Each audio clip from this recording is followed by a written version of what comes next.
2024 YR4 hairiba asteroid asi malem prithibida 2032 da hit tawba yai haibagi matang da mamang da video samjagare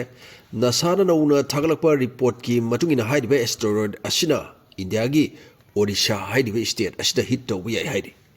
riksha se Odisha na iwang wangi masida India gi state taret khaksu yauri makhoi adudi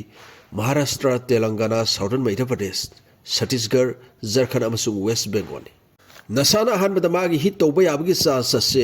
nemambadagi amu wangkhlaki 3.1 asi asteroid amana malem de hit tawba yabagi chance ta khwaidagi ngasi phawbada awangba hoigi record ni dumaina asdagi amu handaraki 2.2% hit tawba yabagi oithokpa lai haiduna adubu nauna thadorokpa report ki matungina 0.28% da adumaina hantaraki hit tawba yai haidise 22 December 2032 dani yamna wali adu oiragadi hit tawba yabagi chance se hantagi basu yari